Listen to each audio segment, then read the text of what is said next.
आगे बढ़ते हुए रुक करेंगे दूसरी बड़ी खबर का। खबर मैनपुरी से है, जहां पर सांसद डिंपल यादव ने सीधे सरकार पर निशाना साधा है। डिंपल यादव ने सरकार पर चुनाव में गड़बड़ी को लेकर आरोप लगाए हैं। कई तरह के आरोप लगाए गए हैं, कई तरह के सवाल डिंपल यादव की ओर से उठाए जा रहे हैं। और इस बड़े बयान को जिस तरह से देखें तो डिंपल यादव ने अपने बयान में कहा, करहल उपचुनाव के लिए चुनावी टिप्स दिए, सरकार चुनाव जीतने के लिए प्रशासन का इस्तेमाल करती है।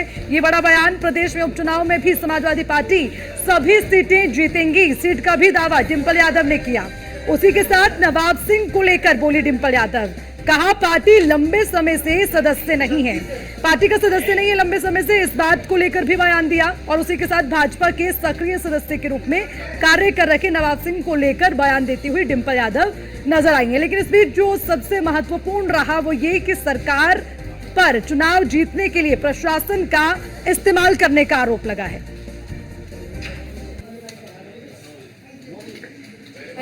मुझे पूरा विश्वास है कि इस चक्र को भेदने में समाजवादी का जो चुनाव हुए हैं यहाँ पे 2017 के बाद से लगातार शासन और प्रशासन का चुनाव को जीतने के लिए प्रयोग किया गया है। और जहाँ हम पहले बात ये समझ नहीं पा रहे थे, लेकिन आने वाले चुनाव में हम पूरी तरह इस रणनीति से वाकिफ हैं और किस तरह ये दूसरे विपक्षी पार्टी के जो नेता हैं, जो संगठन के लोग हैं, उनको सताते हैं। इस नीति से भी अब सब इनका जो ये चक्र है उसके बारे में जान गए हैं। और मुझे पूरा विश्वास है कि इस चक्र को भेदने में समाजवादी पार्टी सक्षम है।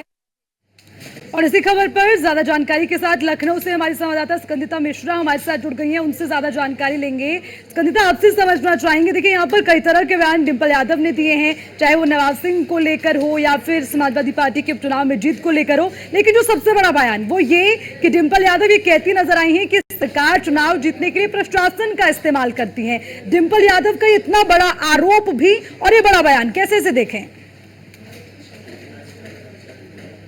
देखिए, डिंपल यादव ने आज अपने बयान में कई आरोप लगाए सरकार पर, जिसमें उन्होंने सबसे पहले तो ये कहा है कि सरकार चुनाव जीतने के लिए प्रशासन का इस्तेमाल करती है। नवाब सिंह यादव के बयान सवाल पर जब उनसे पूछा गया तो उन्होंने साफ तौर पर कहा कि लंबे समय से वो पार्टी के सदस्य नहीं है। 2021 के बाद से उन्होंने समाजवादी पार्टी के साथ वो नहीं थे, बल्कि भाजपा के कई नेताओं के साथ में थे। इसके अलावा उन्होंने ये भी कहा कि चुनाव में, लोकसभा चुनाव 2024 में भी सरकार ने कहा था कि वो जो है 80 में 80 सीटें जीतेंगी, लेकिन नहीं जीत पाई। समाजवादी पार्टी ने उनको चारों खाने चित कर दिया और अब की बार वो उनकी रणनीति और बखूबी समझ चुकी हैं और उनका मानना है कि 10 की 10 विधानसभा सीटों पर समाजवादी पार्टी जीतेगी। इस तरीके से आज डिंपल यादव ने बयान दिया है। साथ ही त्योहार जो है वो भी नजदीक आ रहे हैं, तो त्योहारों को लेकर भी डिंपल यादव जो है मार्केट में गई, उन्होंने खरीदारी भी की। तो कहीं ना कहीं अपनी जो लोकसभा क्षेत्र है वहां पर एक्टिव नजर आ रही है डिंपल यादव। और करहल की सीट है जहां पर विधानसभा उपचुनाव होना है, उसको लेकर उन्होंने जीत की टिप्स भी दी है। तमाम अपने जो नेता थे, पदाधिकारी थे पार्टी के, उनको जीत का मंत्र दिया है डिंपल यादव ने। और उनका कहना है कि पूरी तैयारी है समाजवादी पार्टी की। बीजेपी की जो रणनीति है, जो स्ट्रैटेजी है, उससे समाजवादी पार्टी अच्छी तरीके से वाकिफ है। और कहीं ना कहीं नवाब सिंह को लेकर भी उन्होंने पल्ला झाड़ा। इसके अलावा जब वन नेशन वन इलेक्शन का सवाल डिंपल यादव से पूछा गया तो उस पर भी उन्होंने पलटवार किया। उन्होंने कहा कि सरकार वन नेशन वन जीएसटी का ही प्रस्ताव लेकर आई थी, लेकिन उस पर क्या हुआ। तो कहीं ना कहीं अपने लोकसभा क्षेत्र में तो डिंपल यादव जो है एक्टिव नजर आ ही रही हैं।